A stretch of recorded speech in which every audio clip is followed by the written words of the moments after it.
Tonight, breaking news: wildfires burning in portions of western North Carolina. We'll have the latest as evacuations are now in place with an elevated weather risk. We'll talk about the weather conditions that have made this a prime situation. This is a live edition of the Carolina Weather Group.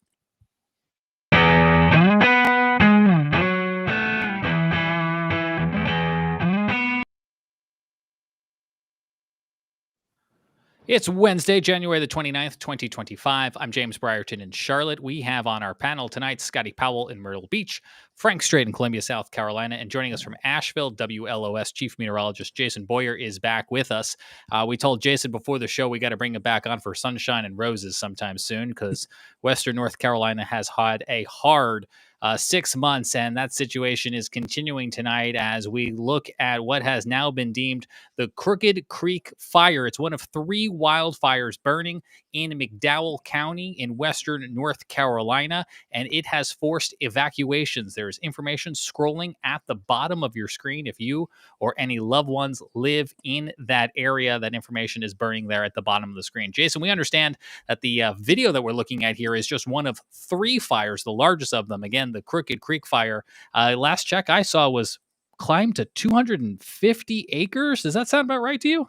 It looks right, yeah, according to the Fire interactive portal here, and it's about 15% contained, so there's better containment now. The problem is we have it growing to 250 plus acres, and you mentioned those other 2 fires to the north of there, up on 221. That one, I believe, is now 100% contained. It's that second dot you see on the map above the very lower red dot. And that upper dot is 40 acres. That's another fire that's started recently. That's 0% contained. So a pretty active fire day here in western North Carolina. And it's really due to a lot of the dry air that we've had. I mean, it's been super dry today. We had a relative humidity down to 13% earlier this afternoon in Asheville, and a lot of wind. And you combine those things, and it obviously took off from there. Yeah, we have some new photos tonight now that nightfall has fallen, and you can just see the glow of those flames out there on the horizon. We have spent weeks here on the Carolina Weather Group talking, of course, about the big wildfires in Los Angeles, hoping that we wouldn't see fires here in North Carolina, but knew they could be coming. We know, Jason, there's also a lot of storm debris on the ground. So have you seen or heard from the community there any confirmation that storm debris from Helene might be adding to the fuel that's available to the forest? Oh, it's certainly a likelihood at this point because there's so much organic debris left over from Helene, and we're going now past 4 months since Helene came roaring through. So I drive around and I see it continually that, they're not going to go deep into these forests at this point and pick up all of the debris. A lot of that's just going to be there for maybe the rest of my lifetime and yours as well. So they have done a lot of cleaning up on properties. They've done a lot of the Blue Ridge Parkway mitigation, trying to get all the debris as much as they can off of the parkway and have that open up. But deeper into these forests, you can't get all of it. And it's there and just ready to burn in some cases. You talked a little bit, Jason, about the weather you guys have been experiencing. For anyone who's listening from elsewhere in the Carolinas who maybe got some version of the wind or the low humidity, can you kind of paint us a picture of what weather conditions made today such a prime fire threat? Yeah. The example I go to is the Santa Ana setup. It's very similar. We had downsloping winds from the northwest coming off the higher elevations.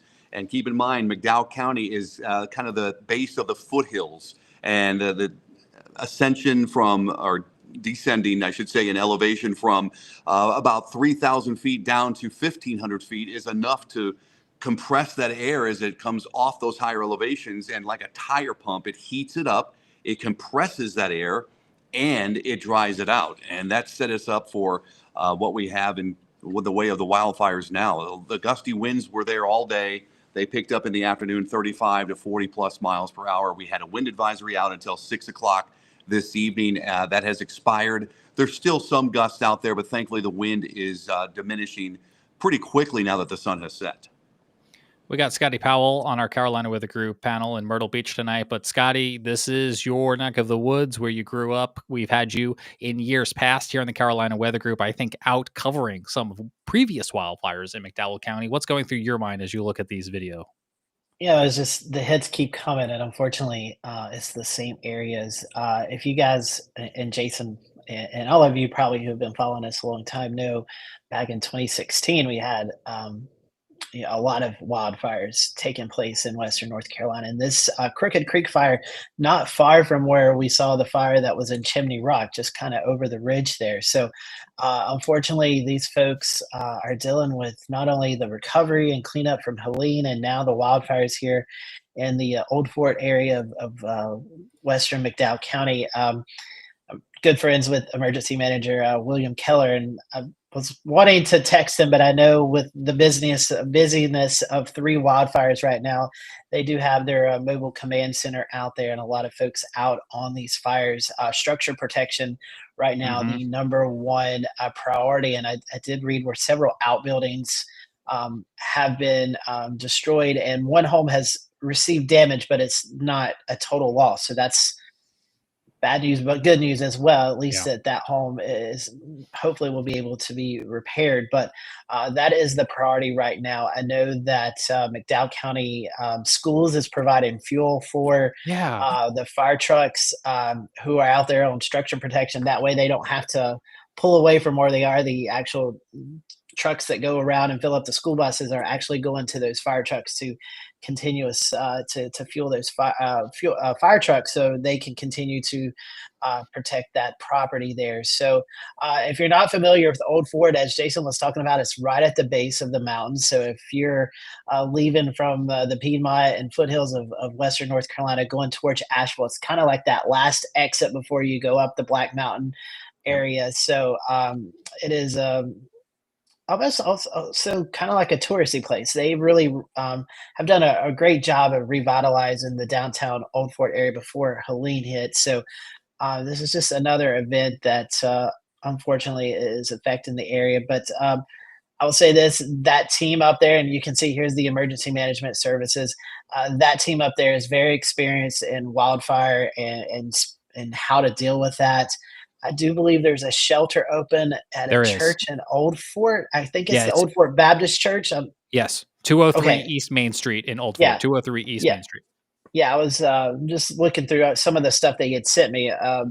So there is shelter there. So just again, this community is so intertwined and connected that our neighbors need our help once again. And thankfully right now most of the homes are protected by fire trucks right now, and hopefully as Jason said, the winds are now starting to die off, and I know there's a front moving in later tomorrow evening into Friday, and hopefully that will be able to provide a little bit of rain. I know that it's not going to be a heavy rainmaker where it just totally puts us out, but at least hopefully Mother Nature will help provide some assistance with this. But it's a county that has been through so much, but it's a county that also knows how to fight wildfires, and they've got the best of the best. And I think the Forest Service is there, and that's just it's a resilient community, and it's a community I know all too well, and so I know these folks are helping out their neighbors and helping out the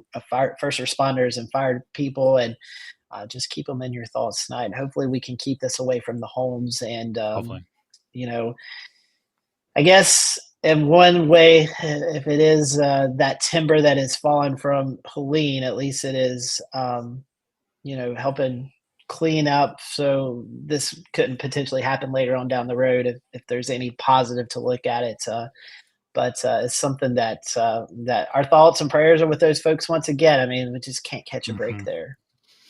Yeah, you mentioned how the school district has stepped up to help their colleagues at the emergency management and the firefighters. They shared this picture to the McDowell County Emergency Management page, where you can see that yellow tanker on the left is the school district vehicle that I think they use for school buses and things. It kind of reminded me of, in aviation when they come and do a mid-flight refueling so that the fire trucks could stay on location. And they mentioned in the posting here that they did something very similar during Helene. Scotty, in your previous experience working with the emergency management, can you give us just a short snippet of like what goes on behind the scenes in an emergency management department on a night like tonight? Yeah, I'm glad we have this picture up of the bus because I've been in that bus several times. And that bus is an old school bus that has been totally gutted out, And in there's two long tables. They're short, but they're long, and each of them are divided into sections. So you have like emergency management, you have paramedics, you have police or highway patrol, whoever, maybe in there, McDowell County Sheriff's Department. And then on the other side, you most of the time have a Red Cross representative in there. You have somebody from the Forest Service. Um, and this is kind of like the staging point. I would say by now there's probably a big tent up there where that table's at, and there's chairs out there. They've probably in the past, I know they've had Jason and WLOS up on one of the TV screens there, uh, and it's really just a command center. It's tight quarters by all means, very tight quarters. You're shoulder to shoulder with people, but it is literally where the operations are ongoing for the people who are out here fighting this fire. And it is a very unique setup, and this a setup that a lot of counties in North Carolina don't have. And in fact, I know when I was up there a couple of years ago, the Charlotte Mecklenburg Emergency Management came up and checked out the new facility and the bus, and they were taken away by McDowell County being one of the smaller counties, but just how much they invested in these types of events. And you think of it, there's flash flooding always in McDowell County, wildfires, the occasional tornado, winter storms. So they're very, very versed in what kind of weather can affect that area. So this command bus is sent out, and kind of like the command center where they break up in the teams and they assign each person this district, and they have quick response vehicles there. So this is probably outside of that First Baptist Church shelter or somewhere right close to it, maybe near the Old Fort fire station or police department there. So it is really where Command Center 101 headquarters is at, and that's where it all runs from.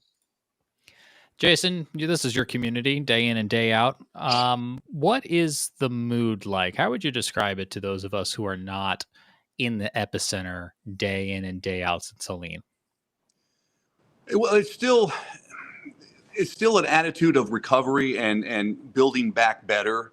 Overall, that's the theme, and I think a lot of people here have that resiliency, and you'll find it that more of a rural population can certainly rally together and bring themselves to a point where they feel like they can build back and get themselves back on their feet. But it is still also a continual recovery. I mean, you drive through some of these places and you'll still see debris littering the sides of the roads. There's places where people have dumped things, and the collection will take place eventually in terms of some of the damaged properties and belongings. It's kind of a mess there in places where you can encounter that.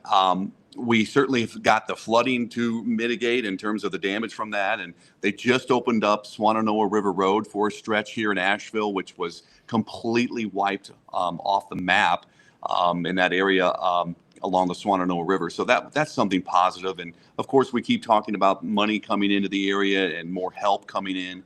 But it's going to take a long time before people just kind of feel safe. I mean, there's a lot of anxiety still. Anytime I mention rain and the threat of rain, it even raises the anxiety levels a little bit. And of course, wind too. Whenever you get strong winds, which we've had several strong wind events in the recent months, people get anxious. Yeah, that's a really, really good point about kind of the human reaction to your forecasting, to the situation. Coming up in the second half hour of our program tonight, we'll talk about the state of the recovery following the president's trip to the region last week, and also the first meeting today of the North Carolina House Select Committee on Helene Recovery. Frank, I know you're looking at this fire right now from above, from satellites. Can you give us the kind of the lay of the land, if you will, as to what you're seeing? Okay, well, if you'll bring up my screen share there, what we're looking at here is infrared satellite imagery, and this is where the weather satellite looks down and senses heat. And the way the color enhancement works here is that darker colors are warmer things, and very dark stuff is hot things. So that allows you to pick up on fires, even if they're relatively small. The resolution of today's weather satellites is pretty good. 2 kilometers. Each one of these pixels is 2 kilometers. That's about 1.25 miles. So this is Asheville over in this area, and Scotty's old stomping grounds, Morganton's over here. And the Old Fort community, that's along I-40, roughly midway between the two, and the fire is a little south of there, the Crooked Creek fire. And you can see this is from earlier today. You see a really dark area show up when the fire got started, or not long after it got started, around 2:33 this afternoon. And as you mentioned, there's another fire up here along 221 near the Woodlawn area. Two fires clustered together in that area. So that gives everyone an idea of where these fires are and how we're able to sense them using weather satellites, actually, and one of the many great capabilities that we have with our weather satellites. As for the meteorology behind it, well, obviously the wind has been cited as one of the things that help the fires along, and that's the same sort of thing as Jason mentioned that happened in Southern California. You have strong winds coming over a mountain range, and in this case downsloping. When the wind comes over a mountain range over the lee side of that mountain, it downslopes, and that dries the air out. And we'll look at the weather observations from Asheville here. You can see the temperatures. Warm day, as Jason said, it was well up into the 60s there today, and the wind was blowing. There were gusts around over 30 miles an hour. Notice how low the dew points were. They went into the teens this afternoon and low 20s. So that means the air was really dry. The low dew points like that means the air is really dry, especially when the temperatures are quite warm. Relative humidity as low as 15% there in Asheville. It was probably even lower than that on the other side of the mountain.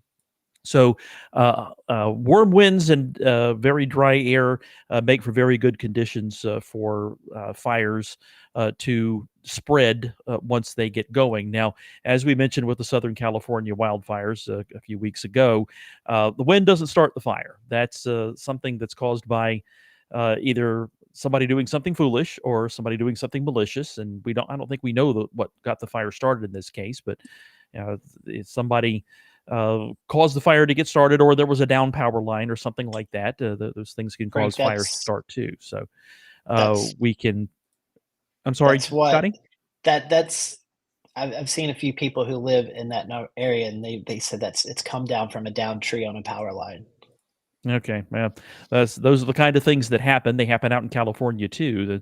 The power company out there will, in periods of high winds, might even turn the power off to certain areas that are at high risk of having a wildfire get started. So that's not something that happened here, and not out here we would know exactly what tree is going to fall on what power line and cause a fire to get started that way. But that's how it happened in this case, and it's one of the ways it happens out west too.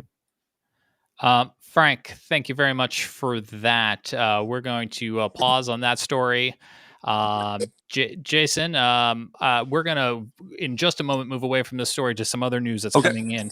But is there anything before you got to go that we should know about the wildfires burning in your neck of the woods tonight?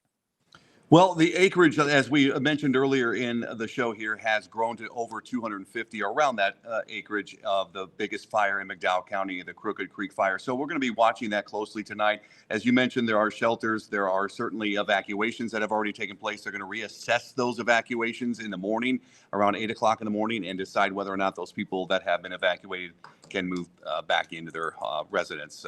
Something we'll be watching overnight. The good news is, as you mentioned, the wind's dying down. And we're also going to get rain here Friday. That's really going to help the firefighting efforts. So, yeah, that is hopefully going to be some good news. Jason, we hope the audience catches you tonight on WLOS. We appreciate your time. Hey, thank you guys. Thanks for having me. Be safe. Thanks, Jason. Thank you, Jason. Take care.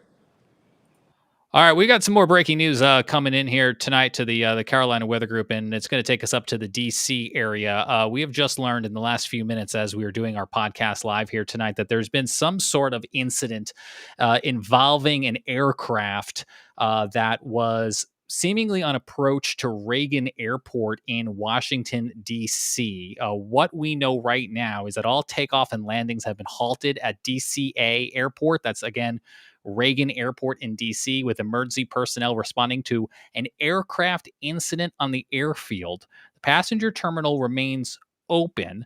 We're looking right now at the airspace on Flight Radar 24. We'll go ahead and put this screen share up for you here. And you can see the airspace right now over DC, way quieter than it usually is. Again, here's that tweet or that post on X from the airport that I just read you moments ago. All takeoff and landings have been halted at DCA and emergency personnel responding to an aircraft incident on the airfield. The terminal remains open. The airport will be posting updates. The FAA saying that at the airline request, they are modifying operations right now at Reagan. This is coming in very much in real time, guys. Here's the airport here on the south side of the nation's capital. We can see a couple flights still transmitting, safely parked on the ground. And these, I presume, are news helicopters and emergency personnel. Scotty, you've been looking at this a few minutes. This is very preliminary information, and so I hesitate slightly with what we say until we know what's going on, but there appears to have been an aviation accident. Yeah, it seems to be. I just sent a direct message in our thing, and this is showing the emergency response from the Fox 5 Skycam over Reagan International, and it's DC Fire and EMS confirms a small aircraft is down in the Potomac River. This coming from the Fox How affiliate. small is small? Well, we won't comment. We'll let the officials comment on that. Okay. But I've seen other reports that it's not as small as this report says. So typically, small aircraft would mean something like 1, 2, 3, 4 people who might have like a private general aviation aircraft. We might be talking something slightly larger than that. Yeah, I think from everything I've been seeing that would be correct. But we'll let the officials confirm that. Yeah. It doesn't seem to be weather related. We'll say that. It looks like the weather over DC was fairly good. Visibility, no issues there. So yeah, we also know that this would thus also impact other travelers tonight because of the shutdown at Reagan. This screenshot that Flight Radar 24 flight tracking website posted shows you flights that initially circled and then were diverted to other airports in DC. I'm just going to say, because we don't officially know what happened. We're screen sharing some of the things that help us understand and news gather in real time. And as you can see on this screenshot, there are replies from other people who cite things such as scanner radio traffic, which we all know is sometimes right and sometimes wrong, not intentionally, but scanner radio traffic is what emergency personnel are told as they're heading to a scene. And that's not always the case. But this is certainly a situation that I think, although we have very limited details on, guys, I think we want to probably stay here for a minute and try to see what else we confirm. Scotty, I agree with you that seemingly the best thing would be to try to get some information from officials. Have you seen anything so far that would indicate when officials might address what has or has not happened here? I have not, but I do have the Fox 5 Roku app up here, and right now on the bottom it says this plane crashes into Potomac River with the emergency response that we just shared here just a little bit ago on a tweet. So there is videos circulating out there where it seems to have caught this collision on air or on live as it was happening. I saw that. I haven't screenshotted it yet for several reasons. One, I feel like we need a moment to get it verified. And two, if it does in fact show something tragic, I always like to take a beat to process what it is I am looking at before sharing that out to the world, depending on the magnitude of what might be happening in any particular moment in time. I'm trying to see, Scotty, I know you had that Fox 5 Sky camera. What I'm looking for right now is maybe a view from a traffic camera in the area or something else. But we can certainly see that Washington, D.C. police, a ground stop at Reagan, Washington National Airport, DCA, reports a full ground stop due to an emergency response, is what the Washington, D.C., the Metropolitan Police sent out as an emergency alert within the last 10 minutes or so, as this emergency situation seems to have just occurred since our show began here tonight, and it is a very preliminary situation. Seems like the origin of plane is now known, but not by any official. Seeing actually some meteorologists in the DC area report this, where this plane was coming from and who was operating it. So again, we'll wait for confirmation, but just kind of going off the fly here, just seeing some from what I consider credible sources in our weather Yeah. community. It seems like there's some more information that is now coming in, and like you said, this is a developing situation where minute by minute, honestly, second by second, we're getting new information in on this. Yeah, I feel like one of the things we can do safely here, as you're helping us out, is kind of get the lay of the land. And so, again, here's the nation's capital. We're looking at live flight tracking information from Flight Radar 24. The Potomac River is right here. So you can see that the runways for Reagan are right here along the river. It's actually kind of almost on a peninsula with water to its north, its east, and its south. It reminds me a lot, guys, of LaGuardia Airport in New York, if you've ever flown in there, which is also kind of very surrounded by water. And so, again, we can see that there are no flights in or out of the area right now. We do have what I believe to possibly be maybe a TV helicopter there. And then this is the United States Park Service, who is amongst the emergency personnel. We saw just minutes ago, as Scotty was talking about, that Fox 5 tweet that showed the massive amount of emergency lights out there in the airport. As this situation continues to get underway. Certainly a potentially very tragic incident that we learned about in what has been another pivot of our podcast tonight. Certainly not something that is even happening here in the Carolinas, where we do our show from, but something that of this potential magnitude occurring tonight during the program in the nation's capital, nonetheless, certainly warranting our attention. I'll pause for a second, Frank or Scotty, if you've got anything else to jump in here with, as again, we're slowly working our way through what may be unfolding. A lot of reports that I'm seeing from TV meteorologists and others in the area is that the plane involved was a small a regional type jet. Assuming the reports are correct that I've seen, that it's a bombardier plane. Assuming that's correct, CRJ 700. If that is correct, it can hold up to 70. So that's certainly a significant potential for loss of life there. If it were full, not to the extent that if it were a larger plane, of course, but nonetheless, that's still a significant number of people. That's Yeah, I think, James, what you just said, that seems to be it. I'm going to ask these guys live in real time.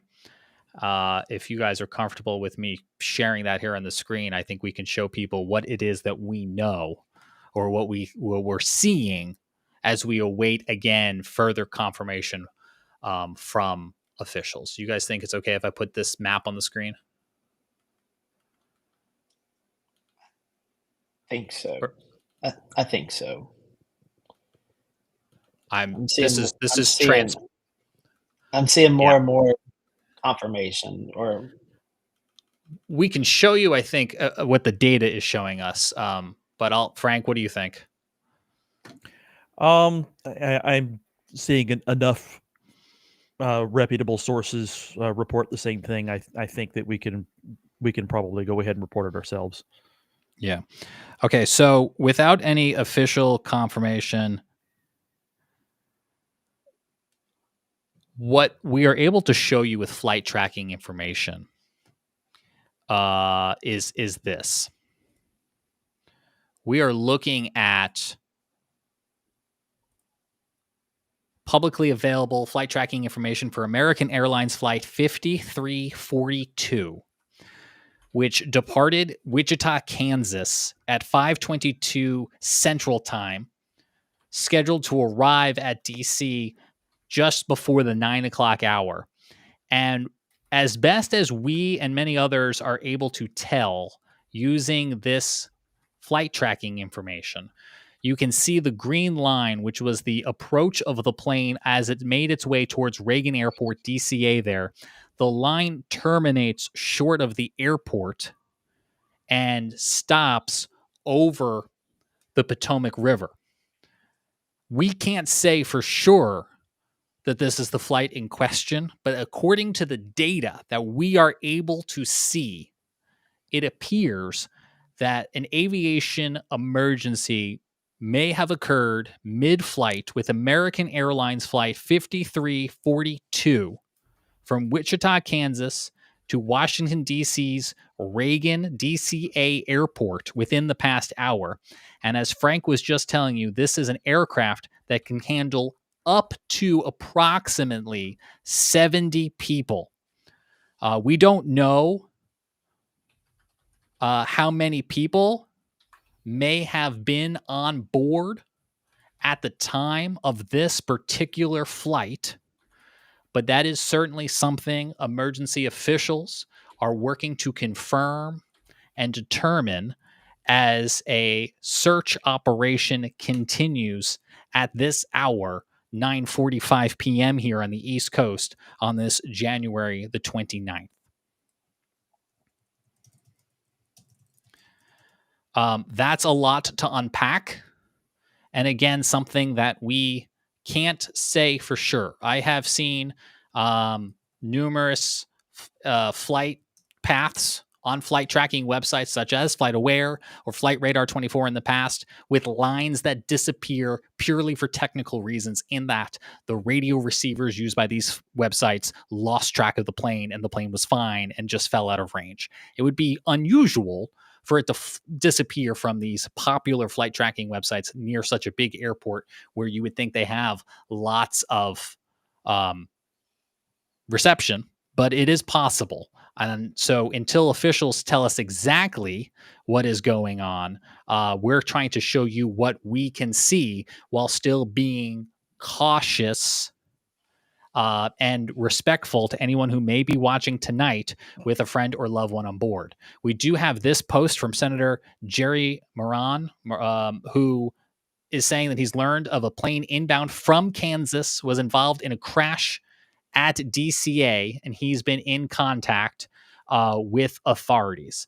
Welcoming in tonight, Ricky Matthews. Welcome back to the podcast. It's been some time, Ricky. We wish you were joining us back here on a happier occasion, but we've taken a sudden pivot from covering Western California wildfires to try to understand what may have unfolded here in DC tonight. And I will tell you, Ricky, that we have just moments ago using flight data, let our audience know what it is that we are seeing. We have identified the flight, but cautiously saying we don't know yet from officials exactly how many people or exactly which flight, although it appears to be this American Airlines 5342. What are you processing, Ricky, as a pilot yourself? Yeah, so this aircraft, which is a CRJ 700, typically that's about 60 to 70 people who are who could be carried on an airplane like that. Obviously, flight manifest and the amount of people on a commercial airliner can vary depending on just how many people have booked flights for that day. And then you also have an air crew typically that's on it, which is probably one or two flight attendants and a pilot and a co-pilot. So you're looking at more than likely 60 to 70 people involved in this incident if it was a fully staffed plane. Now, this one, which seems to be coming from Wichita, Kansas, based off the flight data, and heading towards DCA. DCA, if you are familiar with that airport, it is right there outside of the National Mall. And DCA Airport has several different runways that are configured and aircraft can land on depending on the prevailing wind direction. And so it looks like they were coming in from the south, landing on one of the either parallel runways. I've seen a video that's floating around on social media, and it looks like their elevation was pretty low at the time, which suggests to me perhaps they're coming in to land on that parallel runway. And if you zoom in, I can see what number that is. I believe it's 33. maybe 33. So runway 33 would be the airport runway they're coming in on. And you can see why they oftentimes land on that, because once you land, all you have to do is make a left turn. You're right there at the terminal. So obviously, way too early to speculate on what happened here, but it seems like, you have an aircraft that collided with a helicopter, and why they were in the same area, that's what will be looked at in the future to figure out exactly what happened here. But this type of aviation incident, James, is incredibly rare, especially an aircraft colliding with another aircraft, or in this case, a helicopter. I mean, I can't recall the last time an airliner was involved in an incident like that. Yeah, I have similar recollection of you, Ricky, in that we have heard of incidents involving even smaller aircraft that sometimes get into positions or places they're not supposed to be. But I know it certainly stopped our heart when we were seeing tonight that this is a commercial flight with dozens of people on board. And it, like many people I'm sure watching, we've been on the airliners before, and they do the safety briefings, and you don't even sometimes pay attention nowadays, because airline flying has become such a just part of our life that it's very safe, but just like driving is very safe. Accidents can happen every single day, and that's what flight crews train for. The DC area, especially, James, you'll have to help me out here, but Sure. There's been incidents in the past where cars have gone off the bridges in DC. There was recently. There was one. I want to say there was another. Was it a helicopter went down maybe one time in the Potomac? I'll tell you in a second. Remember, but the DC area obviously has some of the most well-trained fire and rescue personnel on the planet because of the threats that are posed in the DC area by terrorism, by just the amount of people that live there in general, and obviously a lot of the aircraft that come and go. And there are helicopters flying over the DC area constantly that are Park Service, that are military helicopters. You have Marine One that comes in and out. This was not the aircraft that was involved tonight, obviously, but you have so much helicopter traffic that's in the area. What you're looking at here, this is a live flight radar of the Park Police helicopter that's circling the area. And so from this, we can kind of infer where this aircraft went down, which is just to the south and east there, kind of between Ronald Reagan Washington National Airport and Joint Base Anacostia. So in the water in between there is where this incident is occurring. One thing I'll say about DC too, James, is that there's a lot of boats that are out in the Potomac. I don't know how many would be out at 9 o'clock at night, especially on a January day compared to like a summer day when there'd be a lot more, kind of like sightseeing tours going on in DC and stuff like that. But there usually are a lot of boats in the Potomac area. Yeah, as we're looking at this, and we're currently watching in real time the flight track of a U.S. Park Police helicopter, one of the many agencies, as Ricky mentioned, that work in this area. You can see those yellow orbits that it has been doing. And I think you're right, Ricky. This area that these three helicopters are circling lines up with the available flight tracking we have available for this flight. So the operation that is happening appears to be right here in this section of the river. So this is a statement that I'm seeing on Twitter from the FAA. PSA Airlines Bombardier CRJ 700 regional jet, otherwise commonly referred to as an airliner, collided in midair with a Sikorsky H-60 helicopter. An H-60 helicopter is basically a Black Hawk helicopter. It's the military designation for an H-60. They say from the FAA they collided in midair while approaching runway 33 at Reagan Washington National Airport around 9 p.m.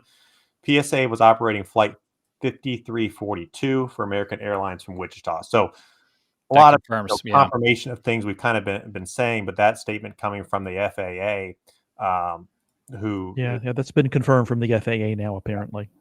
So that that's a very high level confirmation of a lot of things there. But an H-60, a Black Hawk helicopter, it's a 4-blade twin engine kind of multi-use helicopter that the military uses so much, from anything from transport of cargo and troops to special operations.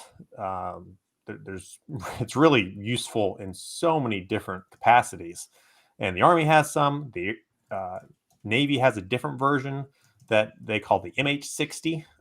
It's basically the same platform with a couple different tweaks, but that aircraft is one that most people are familiar with as the Black Hawk helicopter, and it's not a small helicopter. That's a large helicopter, and a CRJ 700 is a relatively large airliner too, compared to a Cessna aircraft, but it's not a huge airliner either. So I mean, that's a Black Hawk helicopter.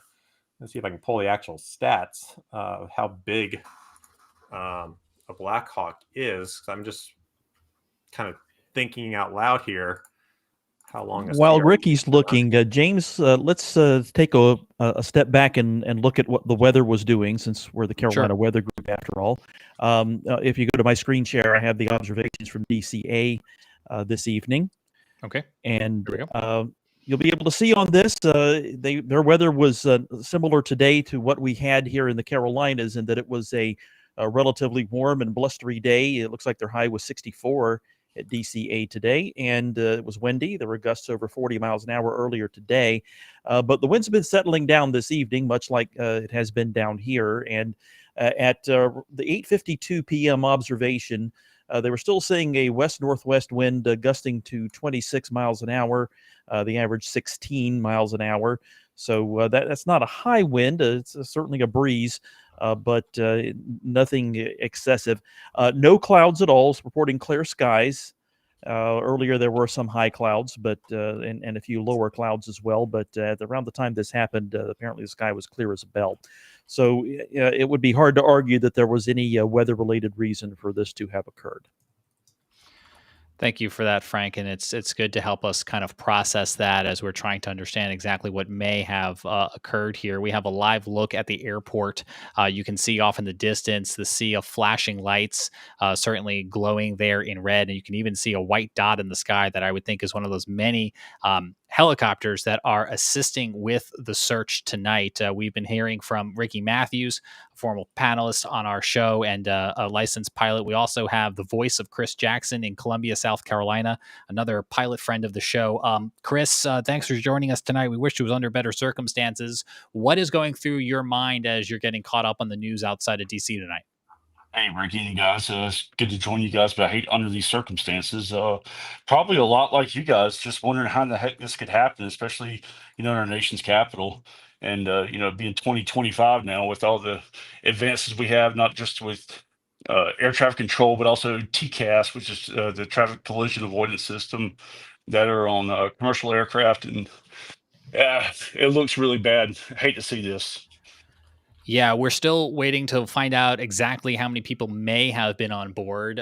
We had said that the plane in question could probably hold somewhere between 60 or 70 if the flight was sold out. We don't know that yet, but certainly the possibility here of a tragedy unfolding outside of DC. Chris, talk to us a little bit more about what you just mentioned there about some of those collision avoidance systems. How do those work, and how would they possibly have factored in here? Yeah, so TCAS is a system that's on board most commercial aircraft, and well, really all commercial aircraft that are flying, stateside part of the major carriers. But it's an avoidance system, and not to go really deep down a hole, but basically what it does is it provides pilots with real-time traffic collision avoidance information. Basically, if you have an aircraft that's coming close to your flight path, it's going to give you an alert. Either it's going to give you basically an awareness type alert, just hey, traffic, traffic. That's what it'll tell you, and it's going to tell you basically, where that traffic is in relationship to you, and it can also upgrade that advisory to a resolution advisory where it's literally telling you to take action because a collision is imminent. And so that's really important to me to see what was going on with the TCAS stuff. But I joined in. I heard Ricky talking about the UH-60, and it sounds like it was a priority air transport flight, which is the Army's VIP, I guess VIP transport service, if you will.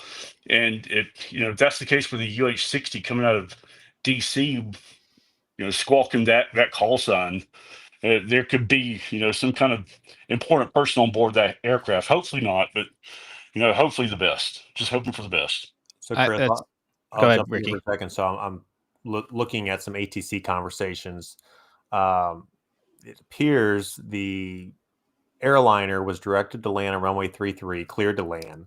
The helicopter, known as PAT 25, U.S. Army helicopter, the last transmission from them from ATC, they asked if they had a Cherokee in sight. Cherokee being a smaller aircraft, it's a small general aviation aircraft. So, it doesn't sound like Air ATC was mentioning anything at all about airliner traffic. But the fascinating thing to me, Chris, and the helicopter pilots know the approach into DCA. So as we kind of talk about how this happened or something like that, it is mind-boggling to think that this can happen. Oh, for sure. I mean, and I was looking at the ADSB track of the helicopter coming south down to Potomac from up north, closer to McLean, where CIA headquarters is. They were flying at just a couple hundred feet above the ground, and most of us have seen that surveillance video now of the actual collision from the webcam. The weather's obviously good. A plane that's on short final that's ready to land is going to have a ton of lights hanging off the front of it. I'm like you, it's just mind-boggling. Yeah, I'm and honestly, we're not going to know what happened for days or weeks or anything like that, but it's just surprising from an aviation standpoint. But obviously, things do go wrong sometimes. James brought up a good point in our chat, and we're talking about the people that the rescue crews are trying to work now to get out of the water and rescue. It is winter. We just had a week or so of snow and ice, especially in parts of northern Virginia, where they had to deal with extended times of cold weather. Chris, talk about that for a second, because you have a little bit of fire rescue experience and the impacts of cold water on the body. And just, absolutely. they're Yeah, absolutely. That's gonna be a big thing. I was actually just looking at the USGS, trying to find the water temperature, but I'm sure somebody's also looking it up in the chat here. But yeah, I mean, it's wintertime. You thinking about the Potomac River, you're probably looking at water temps somewhere in the 40-degree range. I would assume maybe high 30s, depending on how cold it's been there locally over the past week or two. But you're talking about even really, really good physically fit people only having a good survival time of maybe 60 to 90 minutes in that cold of water. Cold water immersion is going to affect everybody's body differently. Like Ricky was saying, I actually was a swiftwater rescue instructor for the fire department here locally outside of Columbia for a number of years. And, cold water doesn't discriminate on anybody. It's going to affect everyone equally bad, but especially anybody that's got any kind of comorbidities or stuff like that, that's not in the best of shape, that the cold water is really going to take an effect on them. And that's going to really hamper any kind of hopes for a lot of survivors, which we pray there's a lot. And we don't know what condition the aircraft is in. Colliding with an aircraft in midair versus, for example, the flight, the Miracle on the Hudson, where the aircraft landed in the water fully intact, versus this type of collision where there's likely going to be some damage to the aircraft even before it hits the water. And from the video that I've seen floating around social media, I don't know if we've shown that or not, but we've not shown it here yet. Yeah. Due to the nature of the incident, we wanted a moment to think through before we played that. That video shows basically an explosion and then a very quick descent of the aircraft, which leads me, Chris, to believe that the aircraft may not have fully been intact as it impacted the water. Right. I am speculating a bit here. Right, of course. And I'm just looking here at the Mid-Atlantic River Forecast Center, and the temperature of the Potomac just north of Arlington right now is 34 degrees. Yeah, it's cold. That is 35. That's not great. We have some of the temperatures on the screen right now, as you guys have been talking about, bone chilling temperatures there.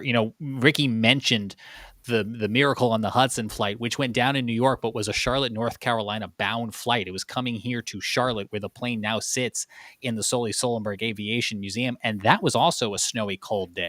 So I'm holding on to that with a little bit of inspiration, in that we might get some better news as we continue to look at these live pictures.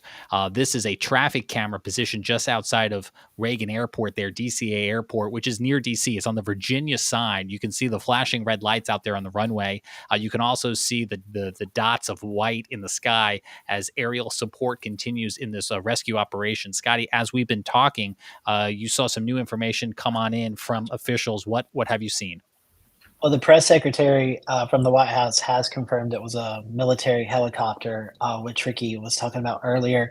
American Airlines just tweeted out or reposted on X that they are aware of the reports of the flight being operated by PSA from Wichita, Kansas to Washington. Has been involved in an accident, and they will be providing information as it becomes available. DC Police and Fire also said that they have folks out right now at the aircraft crash site and conducting current search and rescue operations. And there is no information on casualties at this time.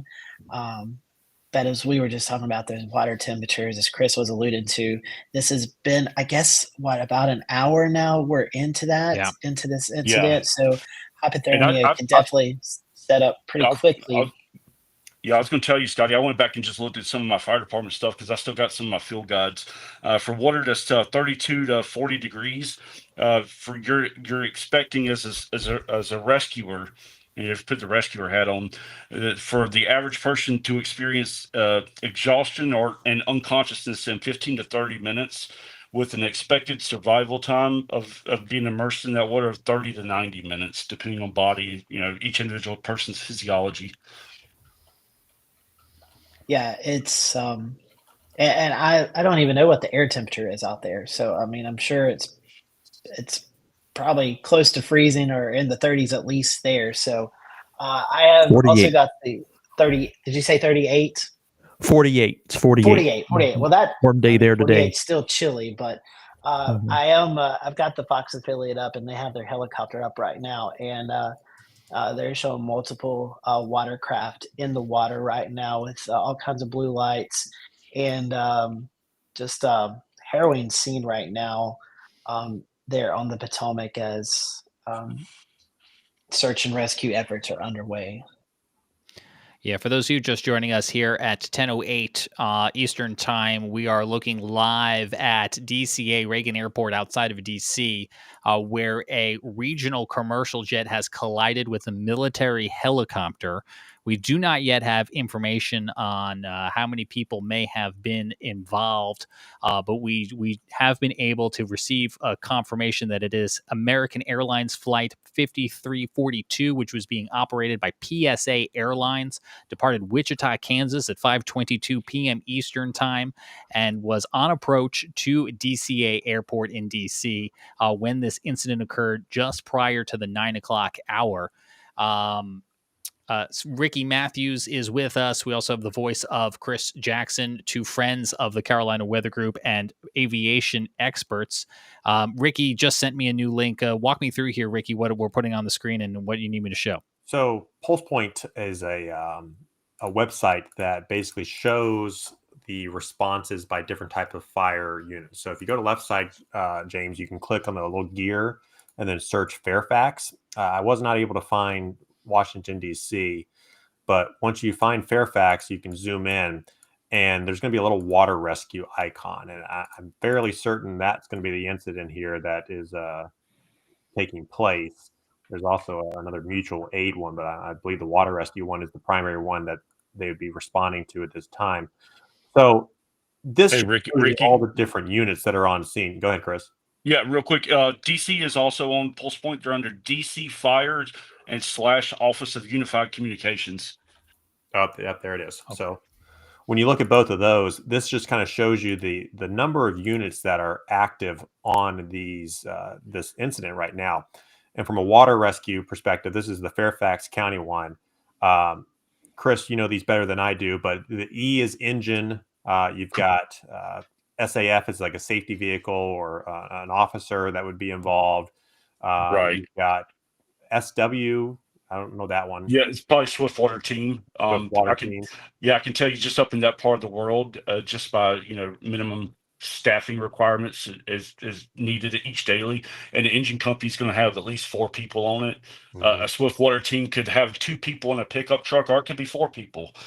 But up in Fairfax County, they have dedicated fireboats all along the Potomac. Also, Alexandria Fire Department. That's probably going to be the agency that's in charge of this, honestly. Because a lot of people don't realize you have the city of Alexandria, which is inside of Fairfax County, but they're their own entity, basically. Yep. And in an incident like this, my new job is working in emergency management. So we can speak a little bit about what would be going on here. And Chris, please jump in because you've worked more incidents than I have like this. But basically what they'll be doing is setting up a unified command or some type of command center so that they can work together as a team to try and figure out how they can best respond to it. You have your first responders who are obviously there on the scenes working the incident, but then there'll be coordination calls and coordination efforts that are set up because this is not just going to be a let's get everyone out of the water and then we're done with this. You've got an aircraft in the water, you've got fuel in the water, you've got multiple hazards that are going to have to be taken care of for probably days when it comes to responding to this type of incident. Oh, without a doubt. And, I'm just sitting here. I've got Fox pulled up on my TV here at the house, and, I can see just a stream of ambulances all just lined up. That's part of that unified command is getting all the different resources from all your different jurisdictions all in one place, getting them staged up. And then, and actually for the response side of it too, what you have to take into account on the Potomac River is the river current. How hard is the river right now? I'm not sure. Is it tidal up there? I'm going to interrupt you for just a second, Chris, because I want to look at this live camera. There's a new array of vehicles, flashing lights moving right through our shot here, which is a traffic camera that is pointing back off east towards DCA Airport. I couldn't say for sure where those are going or where they're coming from, but they certainly just appeared from left to right. So that shows you kind of what Chris and I are talking about how the extra aid comes from different places. I mean, my assumption there, and I am assuming, is that is a outside county or city that is sending mutual aid units to this response. So it could be a whole different area that's technically not their responsibility, but in an incident like this, you reach out to your neighbors and you say, "Hey, I need help." and then they'll send whatever units they can. And that looks like they sent however many ambulances they could give up at the time there to that incident. Chris, I would Yeah. imagine you'd also use mutual aid to backfill your normal Absolutely. residential and business areas that now have all their resources at the airport. Yep, and that's where the emergency managers really come in handy. That way they can handle the logistics on the back end because whoever's out there on the scene, whoever's involved in the unified command structure of that incident, they don't have time to do that. They got to really concentrate on the task at hand, and so that hand it off to the emergency managers to backfill staffing wherever those big holes in the area are. And when you start doing that, you can start involving an entire state worth of resources real fast. And just looking at what I've seen video wise, there is probably hundreds of firefighters down there. And so this is going to be, I'm sure it's a multi-state, multi-agency thing that's going to last quite a few days. Speaking of other agencies that we can confirm are on the scene, besides what you guys have shown us on Pulse Point, is this helicopter that is from Prince George's County, one of the surrounding jurisdictions there, has joined what appears to be about 3 helicopters right now continuing to circle over this portion of the Potomac River, where we believe the aircraft in question was on approach when it collided with that Black Hawk helicopter. And I think you guys said that the White House press secretary, if I'm not mistaken, was able to confirm that this was, in fact, a military helicopter that collided with that.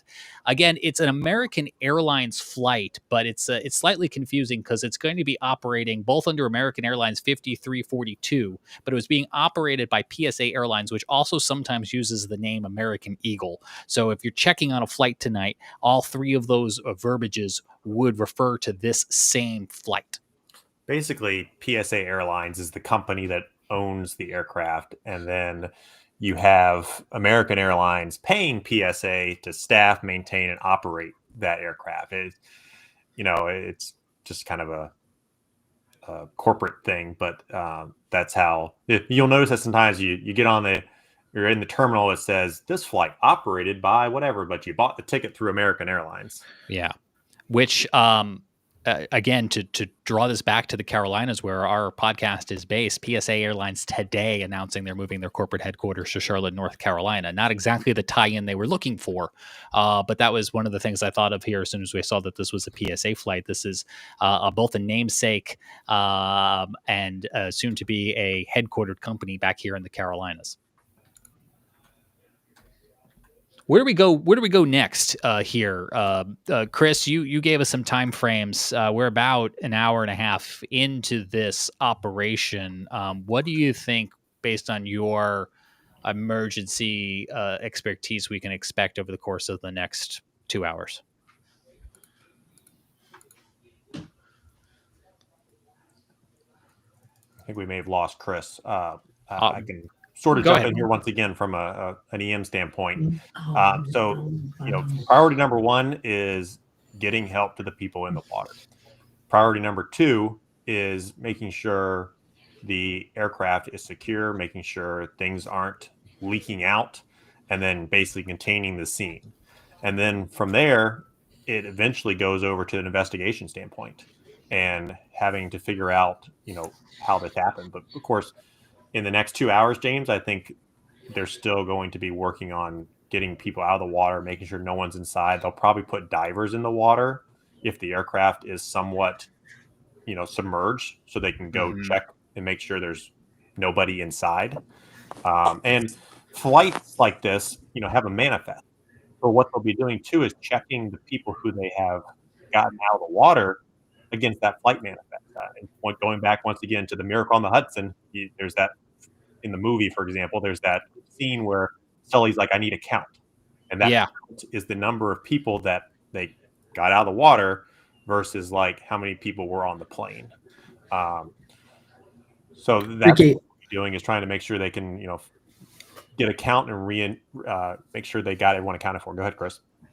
Ricky, I have a question for you. What is a typical Black Hawk helicopter? What's the capacity of that? Usually, it's going to be an air crew of a minimum probably of 3. So you've got a pilot and a co-pilot, and then a gentleman or a woman in the back who is responsible for basically the things that are in the back, cargo, people, stuff like that. But it can carry a couple additional people if that's the mission it's being tasked for. I want to say the max capacity is going to be a crew of, a UH-60 technically can carry a crew of 3 and 11 passengers. So to be determined how many people were on board this one, but at least 3 crew members and then perhaps passengers if they were carrying passengers at the time. Yeah, I can actually. Oh, I can't speak to the helicopter's passengers. I cannot speak to that, but I can speak to how many people may have been on the commercial flight. According to Council Member Brooke Pinto, who is a DC Council member representing Ward 2 and the chairman of one of their committees, she posted on X earlier tonight that a helicopter crashed into a 60-person passenger plane mid-air, causing it to go into the Potomac. Search and rescue. She names multiple agencies, including the federal government, that are on scene. Again, so we believe, according to Councilmember Brooke Pinto of Washington, D.C., that the aircraft, the PSA flight, may have had about 60 people on board.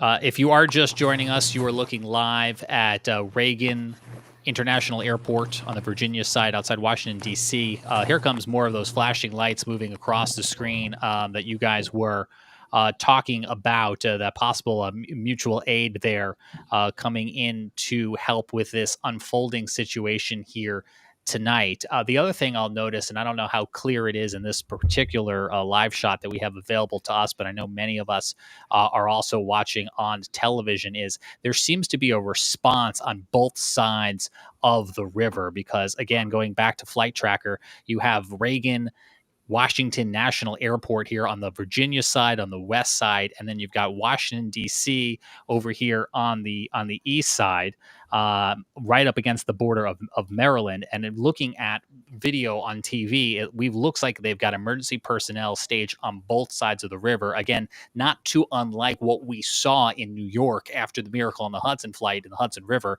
where they were bringing survivors to both New York and New Jersey. Similar situation here between Virginia, D.C., and Maryland.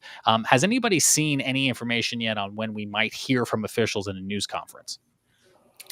I have not, but I'm going to send you early for them to have anything really to report.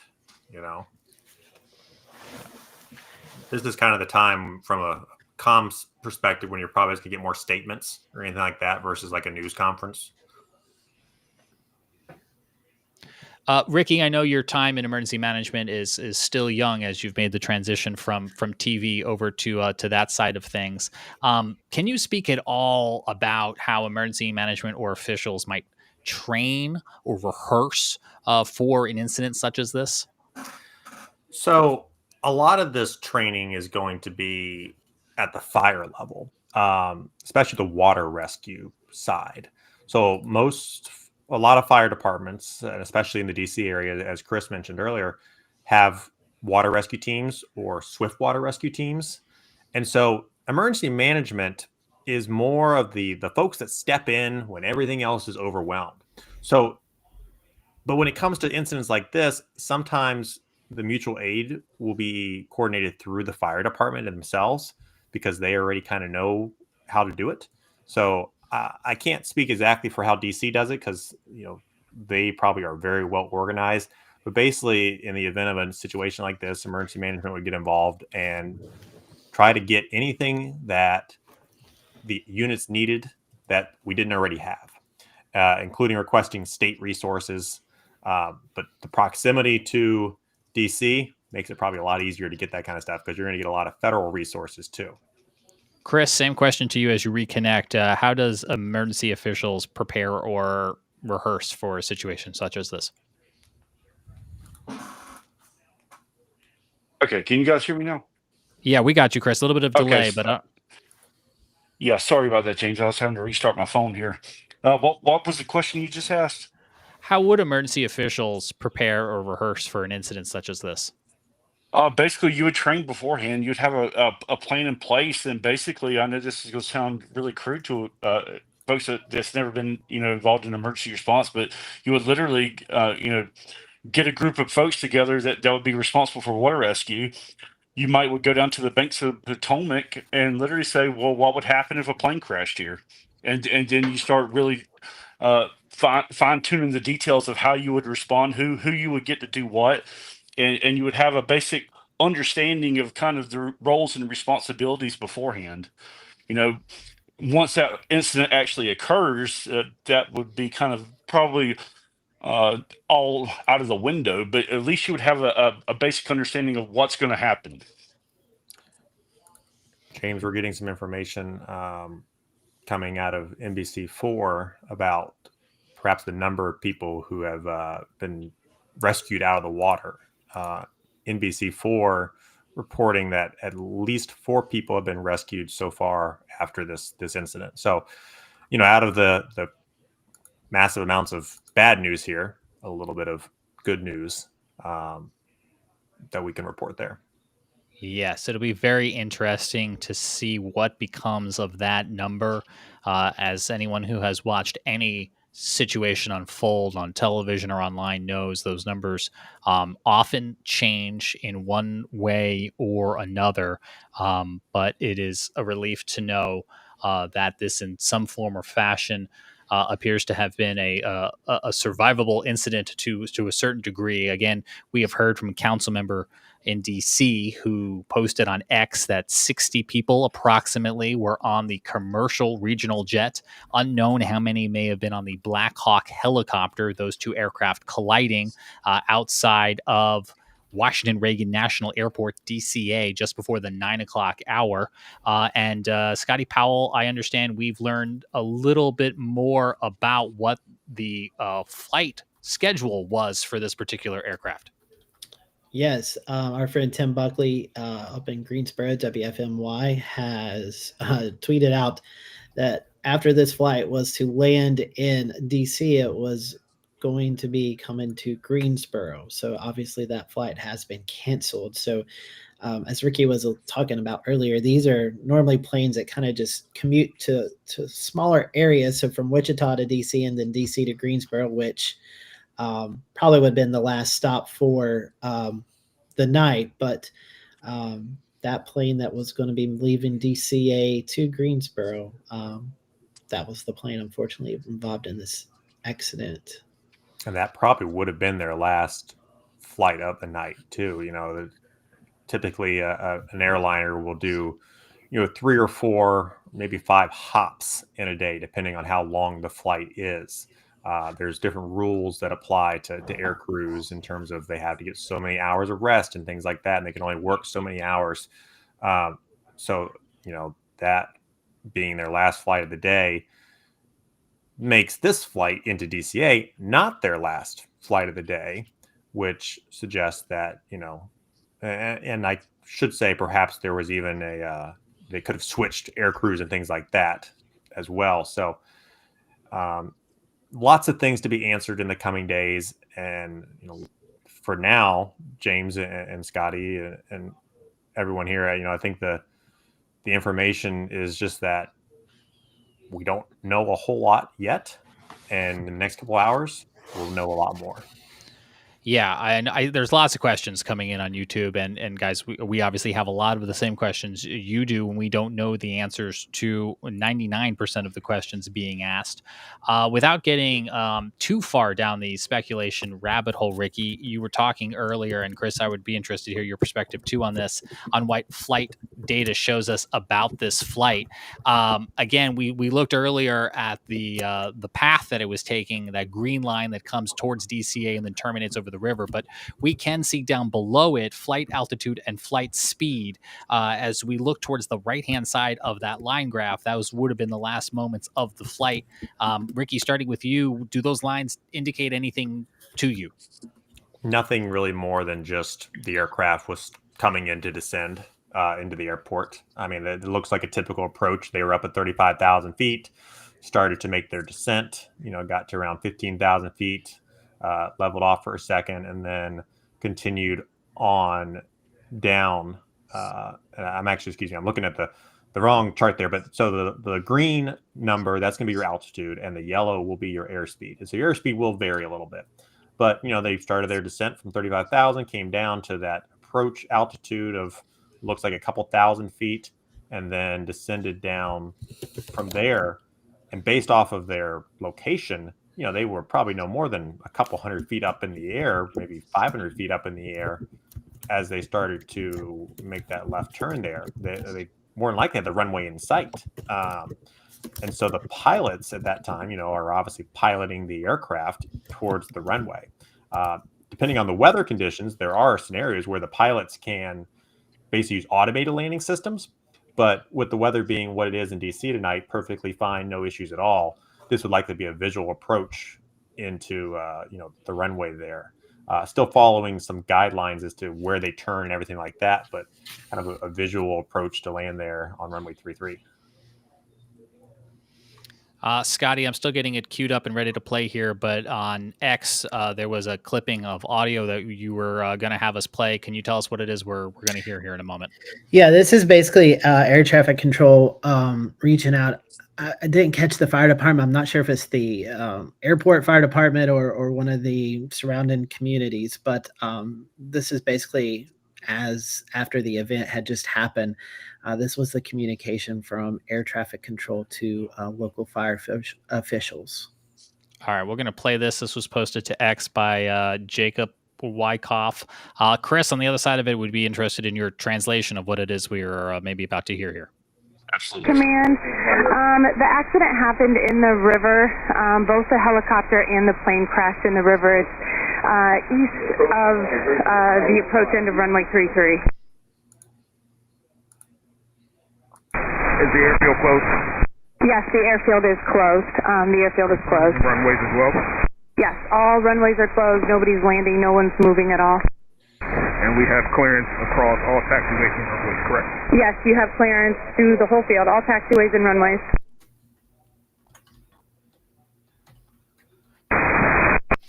Chris, that appears to be the end of our recording there. Can you decode what we just heard? Oh, absolutely. You got you have whoever's working the tower side of ATC is talking to probably the company officer, which would probably be a captain or a battalion chief on duty at Dulles, that's in charge of the response from the actual airport rescue firefighters that are stationed on the property. And what he's asking, basically he's getting the details at the beginning, and she's pretty clear when she says that there was an accident, both aircraft were in the river. And then he's requesting clearance to taxi to get out to the edge of the runway, the water's edge. And she gives him full permission to, all taxiways, all runways, ground stop, everything's shut down. And he's just confirming that just to make sure that you don't have any kind of secondary incident just from the responders trying to get to the primary incident.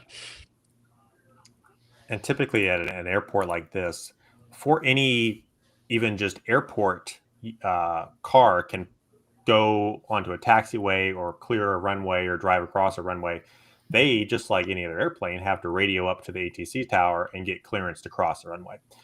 Because ATC, or ground control, basically controls everything that happens on the airfield. And that's just done so that you don't have a maintenance truck driving across the runway at the same time an airplane's trying to land. So what they sounds like they did there, Chris, is basically everything was shut down. They said, go wherever the heck you need to go. Absolutely. Yeah, that makes certainly a lot of sense. It's 10:30 Eastern time here. If you're just joining us on a special edition of the Carolina Weather Group, a weekly show where we normally talk about weather, science, and technology from the Carolinas, we have pivoted to this breaking story that is unfolding tonight out of the Washington, D.C. area. We have been told that American Airlines Flight 5342, operated as PSA Airlines 5342, also known as American Eagle, which departed Wichita, Kansas at 5:22 p.m. Central Time, was on approach to Reagan, Washington National Airport, DCA, just prior to the 9 o'clock hour when it collided with a military Black Hawk helicopter.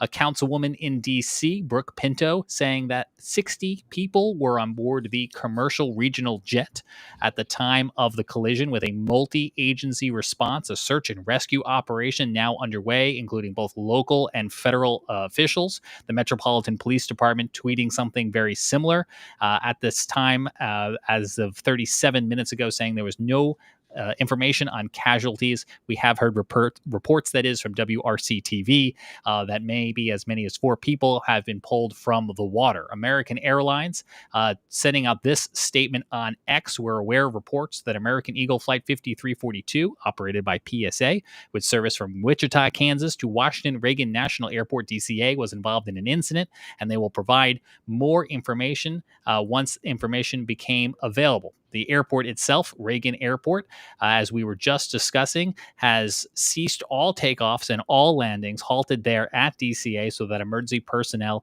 have access to the airfield as part of this ongoing operation, the bulk of which appears to be happening in the waters off of Ronald Reagan Washington National Airport tonight.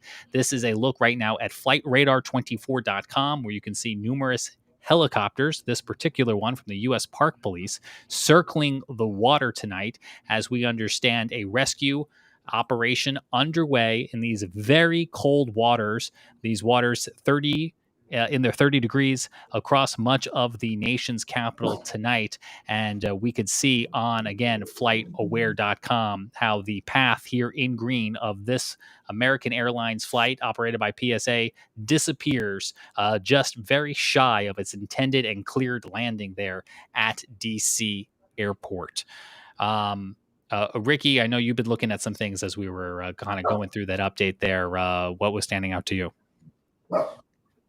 Yeah, I think as we talked about before, James, in breaking news events, numbers get thrown out quickly. And sometimes the first information you hear is not always the most accurate information you hear. So I'm throwing out a word of caution out there that there are some numbers that are starting to float around and mentioned by other agencies that are unverified so far. And just be careful. Especially if it sounds like a very high number, I would be skeptical of it this soon. Yeah, we are hoping for the absolute best. It's too early to know one way or another. That's Ricky Matthews, one of our aviation experts, and we also have the voice of Chris Jackson. Chris, in both your aviation but in your firefighting training experience, you were a swift water rescue trainer. What type of gear would emergency personnel be wearing as they go into waters that are 34, 35 degrees Fahrenheit? So the basic kit for that would definitely be some thermals underneath a dry suit, and across the nation the default dry suit is either a Mustang or NRS dry suit, and that's going to keep you dry, and it's also going to keep any contaminants from like jet fuel off most of your skin, even though you still have your head and your hands, but you're going to have gloves on. But the neoprene gloves, sometimes you can get contaminants through those neoprene gloves. From that, you're going to have a PFD. Each rescuer is going to have at least a 50-foot bag of rope, a few carabiners, and a really sharp knife. And a really sharp knife is just in case you get caught in any kind of snag in the river, especially working around ropes or anything like that. You can cut yourself out of a jam if you need to. So that's going to be the default kind of kit, if you will. And I can tell you from experience, I did my training on the Nantahala River in 39-degree water, and I did my swiftwater rescue instructor training off the coast of Maine, and it was like 38 degrees up there. And that water, it doesn't matter if you have thermals on with a dry suit, you will still get extremely cold extremely fast. And Chris, something else too is a lot of these rescue crews won't be going in the water, or they'll try to avoid going in the water. They have these boats, those inflatable boats that you'll see brought in. And That's right. A couple pictures from NBC4 of them unloading a couple of these to put in the water, and that'll be some of the units they're using to rescue the people out of the water. Yeah, those boats are most people use Zodiac style boats, which is it's an inflatable rescue boat. It's literally like rubber, really hardcore rubber. But the unique thing about those boats is they're designed to take on water. Like when you try to get a victim into the boat, there's a certain maneuver you do as the boat operator to get the boat up on its side to help the rescuers get the victim in the boat. And so whatever water comes in the boat goes right out the back of the boat. It's really hard to put those boats in a bad position where they turn over or something like that. They're really safe. They're really agile, actually pretty quick for being small boats. And so that I'm sure there's probably a couple dozen of those on the water right now, not including the bigger stuff. Yeah, we do have a phone number for anyone who's looking for information. Again, this is just for people who are looking for information about a loved one who may have been on the flight, the American Airlines Flight 5342. There's an American Airlines hotline. That number is 1-800-433-7300. That's 1-800-433-7300. Please, for the love, this is only for if you're looking for a loved one on the flight. Don't harass those people. They are trying to connect loved ones with information tonight. I imagine there are a lot of anxious and worried people tonight as we continue to look at these live pictures outside of DCA Airport here. The flashing lights out in the distance showing us the ongoing response to this emergency, which the FAA is again saying in their statement, a PSA Airlines Bombardier CRJ 700 regional jet collided in midair with this, and I'm going to say the name of the helicopter wrong. Ricky, can you say it right for me? It is a UH-60 Blackhawk helicopter while on approach to runway 33 at Reagan Washington National Airport around 9 p.m. local time. That's Eastern time here in the United States. PSA was operating as Flight 5342 for American Airlines. It departed Wichita, Kansas. The FAA and the NTSB will investigate. The NTSB will lead the investigation. More updates to come, as I'm sure we are hearing over and over again tonight. One of the, I think, probably biggest questions that we're still trying to get an understanding of is who was on the military aircraft, because the potential there is far-ranging.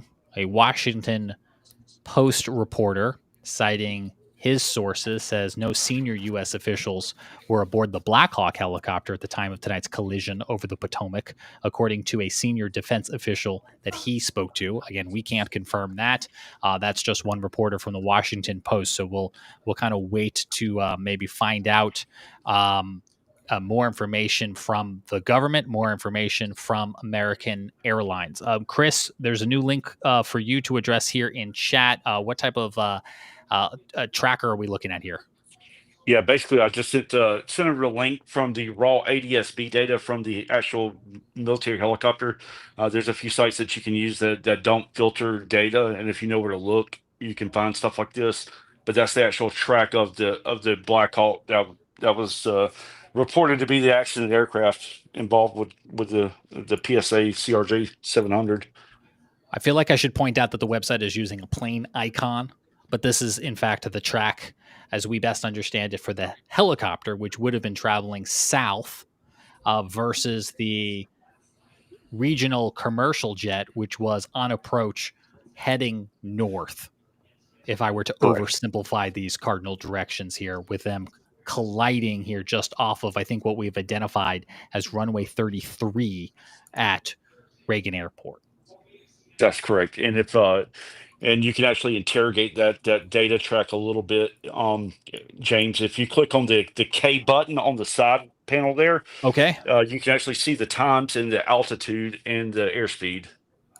Okay, so let me ask you, our aviation experts tonight, looking at this Black Hawk helicopter's track, it looks like it was somewhere between 200 and 300 feet as it made its way along the Potomac River. We're speculating, but based on your knowledge, is that altitude and that path something that a helicopter would frequently take?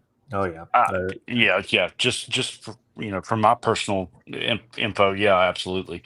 And you can. What's really interesting is from its origin, which I'm not going to get into that, from its origin location, it flies south down the Potomac, which is also, directly on a visual approach to runway 19 at Reagan. If the wind was different for the commercial aircraft, I mean, what he's flying looks just as you would expect, because you can't go east of the Potomac River in Washington unless you're somebody really important, because of the restricted area, around the sensitive sites like the White House, the U.S. Capitol building, and stuff like that. Ricky, how would these two aircraft, for lack of a better term, pass each other in an approach to an airport such as DCA? That, I mean, I don't really know, James. I mean, you would think in theory there would be sequencing at play to where the ATC folks would be like, okay, make your turn a little bit wider. Let's let this helicopter through first, or tell a helicopter to deviate somewhere else. But air traffic control would be trying to coordinate this dance. Yes. That would be ideally what would be happening. At nighttime, you think about seeing things in the day, and aircraft have lights and they flash, but there's a lot of lights in the DC area, and a helicopter flying at 300 feet is going to blend in with a lot of those lights, and it's going to be incredibly hard sometimes to spot the other things. Like you can see in that traffic camera we had up a second ago. I mean, that flashing light there is probably either one of the helicopters in the air or another airliner that's having to go somewhere else. But, that's kind of what they look like. But obviously, you're looking at it from the ground looking up. Imagine being in the air, potentially higher than that light, looking down. And so you see all these little teeny lights moving. Some of them are cars, some are airplanes. And that's just to say, it can be incredibly hard to spot another aircraft at night. And your eyes also don't work as well at night. You have to do different scanning methods, basically where you scan different sectors of the sky. So think about, okay, I'm going to look, 20 degrees that way, and then stop, and then kind of look again, and try and give your eyes time to focus on whatever's in that sector versus just like looking quickly left and right, and then you don't see the smaller lights. When you are in bright environments, same concept of, when we have meteor showers and we tell you to give your eyes a little bit of time to adjust to the darkness. Well, same thing. You're in a busy light area, your eyes are a little less sensitive. And so they don't see sometimes dimmer lights as well. So lots of things that, could have been at play here once again. But no matter what happened, now we're dealing with the impacts and the aftermath of an aircraft that's down in the water on a chilly January night. We have a second reporter from a verified news agency, Jennifer Griffin here at Fox News, also reporting what we told you moments ago from the Washington Post, which is that no senior officials were aboard the Black Hawk helicopter that crashed into the American Airlines flight. It's too early for us to know the individuals who may have been amongst the manifest of the commercial flight. Certainly don't want to put any more emphasis on the cost or the value of a life of a U.S. official versus a U.S. citizen, not trying to delineate the difference between those two things. What NBC News is reporting at this hour is that the American Airlines flight operated by PSA had 60 passengers on board and 4 crew. We've been talking here tonight on our weather podcast about the conditions up there in DC. And Frank Strait, I don't know if you had a chance to look at this yet, but Tim Buckley, a chief meteorologist in Greensboro, put out this map showing the likely ice concentration of these cold waters. What do you make of this? You might be muted there, Frank. There we go. Not muted anymore. Yeah, we got you. Pull a Scotty has to happen. That's what we call it here. Yeah. Anyway, yes, there's as cold as the water is. It's coming from. The Potomac River goes well to the northwest from Washington. It forms the border between Virginia and Maryland, going westward. So there's going to be some ice in that water that's going to end up in the Potomac around Washington, D.C. So that's likely to be an issue going on, especially with the waters there only slightly above freezing, a few degrees above freezing. So I doubt that all of the ice that's coming from upstream has melted by the time it gets to Washington. So there likely is some ice in the water there too. Yeah, something that is going to be a factor for survivors and emergency officials alike. Ricky, earlier in our stream, as we were just beginning to cover this breaking news, we were counting previous historic events of aviation disaster types that have happened here in the United States. I don't know in your memory if you can just kind of piece together kind of what comes after tonight. What is the next thing that Americans can expect out of a timeline that is now begun on this incident? Well, so I mean, from here we go into the investigation standpoint, and the NTSB and the FAA will be involved. They will be the two main agencies who will be investigating this. After every major aircraft incident, especially if there's loss of life or significant property damage in terms of financial damage from an aircraft, the FAA gets involved, and usually the NTSB gets involved. So the NTSB is the investigating agency, and they don't investigate to assign blame. They just investigate pretty much to figure out what went wrong so we can learn from it and try to prevent it in the future. If you ever read a crash report, it oftentimes doesn't say, they don't assign blame 100%. They'll basically say, here's what happened, and make suggestions for the future as to how we could avoid it. So that's what they'll be doing in the next couple of days, is trying to recover a lot of the aircraft data recorders. They'll also be looking through any video evidence that people may have had, security camera footage out there, trying to listen to ATC video or an audio and figure out what was said even way before these aircraft got into the area. So it's going to be a lot of gathering of data, just like police would do in any crime scene, going out, finding the evidence and collecting it. And of course, getting this aircraft out of the water and putting it back on dry land too. Both aircraft. I mean, the helicopter, and because this is an Army helicopter involved, there's obviously going to be involvement from the U.S. military, and there's going to be an investigation on the Army side. And if the crew members of the Army helicopter are still alive, there'll be questions that their command obviously has for them. Yeah, I can think of NTSB reports we've covered here in the Carolinas on incidences such as a helicopter crash we had in Charlotte a couple years back. And some of those final reports, Ricky, they can take upwards of a year or more. And no telling how much this incident could or could not be prioritized through that process. But they could be pretty lengthy things, I guess is my point. Yeah, I mean, this will be years more than likely before the official NTSB report comes out. And that's just because it takes a long time. And then they get different units involved too. They get experts involved that do this kind of stuff all the time. They get the people who built the helicopters. Sikorsky will get involved. American Airlines will be involved.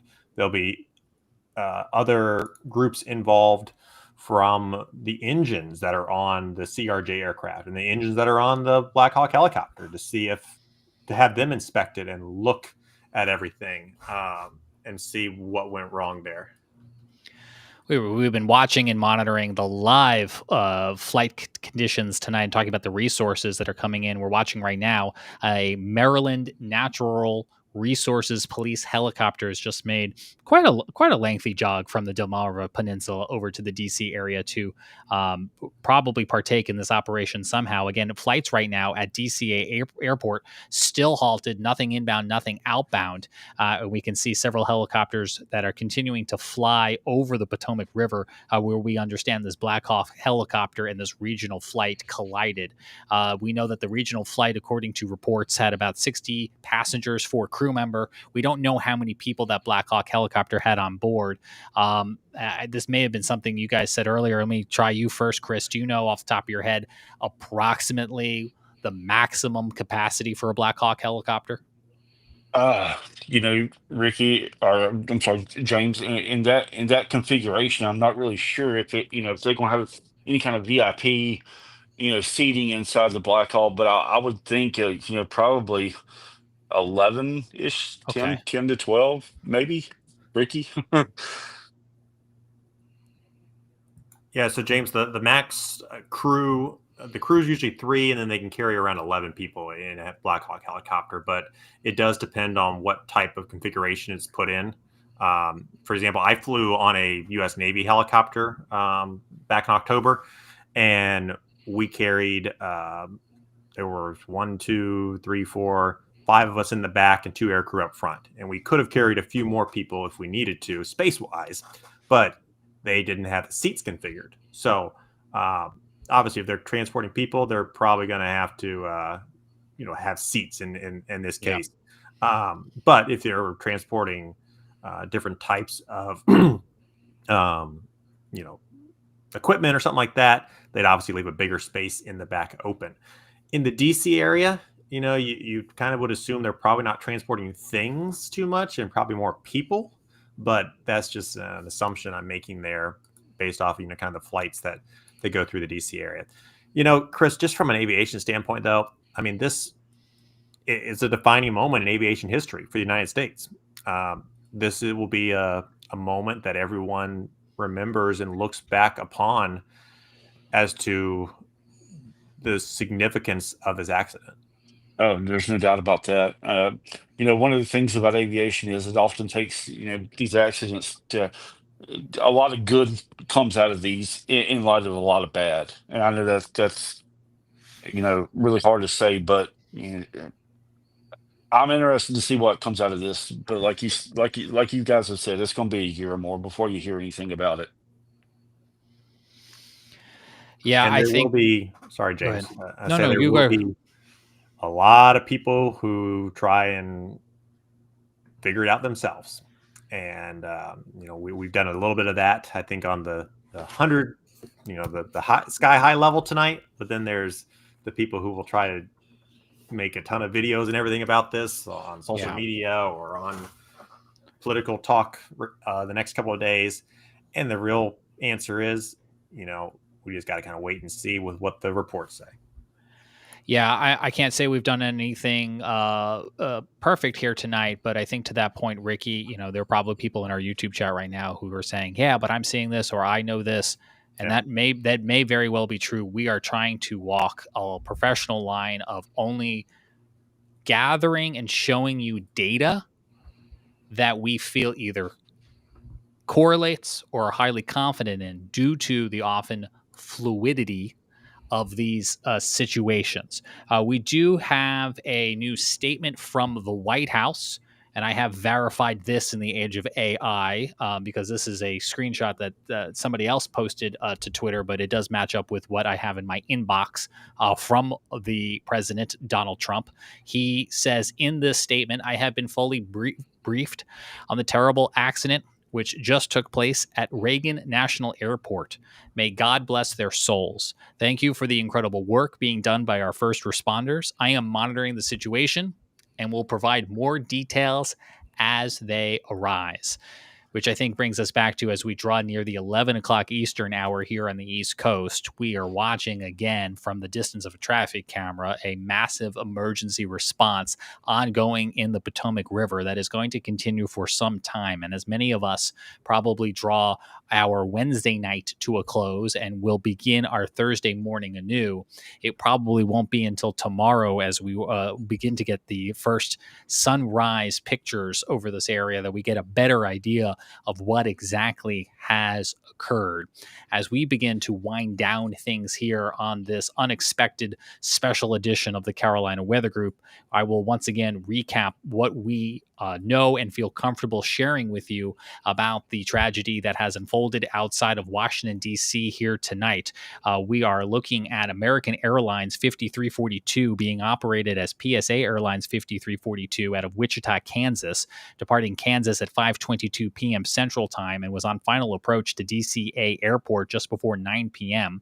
On this map on your screen right now, you can see in green, that is the path, a pretty normal path that an airliner would take kind of as it gets lined up with the appropriate winds onto the runway, and that path disappearing very shy of the intended runway at DCA Airport as the plane made its way over the Potomac River. We were able to cross-reference that with similar tracking information from the Black Hawk military helicopter, which was heading in the opposite direction and was at an altitude of approximately 200 feet when these two aircraft appear to have collided over the Potomac River. We can see right now on live flight tracking information that flights into and out of the airport remain halted, and that aviation helicopters remain over the river right now as this search and rescue operation continues in rivers of the Potomac that we understand are somewhere around 34, 35 degrees. The airport, once again, halting all operations, not yet known when those might return. The statement from American Airlines saying that we are aware of the reports that American Eagle Flight 5342, operated by PSA with service from Wichita to Washington Reagan, has been involved in an incident, them promising to update more information as we move ahead. Statements from the Metropolitan Police Department, one of the many jurisdictions on scene tonight, confirming that agencies are out there conducting a search and rescue operation in the Potomac River with no confirmed information on casualties as of their latest update. As our experts have been telling us tonight, it's pretty typical that we won't start getting some concrete numbers until we move into the hours ahead beyond the active rescue operations. Councilmember Brooke Pinto from Washington, D.C., estimating that there were 60 passengers aboard the PSA flight, with NBC News reporting that there were 4 crew on board. We do not yet have any indication of how many people may have been aboard the military helicopter. The American Airlines folks have set up a hotline. It's 1-800-433-7300. That's 1-800-433-7300 for anyone who is looking for information regarding a loved one. The statement tonight from the FAA confirming that they and the NTSB will be investigating, with the NTSB taking lead, confirming that this PSA Airlines Bombardier CRJ 700 regional jet colliding with the commonly known as Black Hawk helicopter as the aircraft, the regional jet, was on approach to runway 33 at Reagan Washington National Airport around 9 p.m. local time. We have numerous reports that there were no senior officials aboard the Black Hawk helicopter. Who exactly may have been aboard that U.S. military helicopter, only time will tell. And again, just in the last few minutes, the White House confirming that they are aware of the situation and continuing to monitor. We have also been able to confirm that weather does not appear to have been a factor in this investigation, as we've been able to check air conditions that were in the area, and we know that the river very cold tonight. We've been watching throughout much of the evening this traffic camera, which is now just at this 11 o'clock hour turned back to look at the heavy road conditions away from DCA Airport, which is again right there on the border between Virginia, Washington, D.C., and Maryland. And Chris Jackson, one of our aviation experts on with us tonight here on the Carolina Weather Group, putting in our chat that DCA Airport will be closed until 5 a.m. at the very least, with the possibility that will be expanded even further as this rescue operation turns to an investigation in the hours ahead. This has been a unexpected special live edition of the Carolina Weather Group.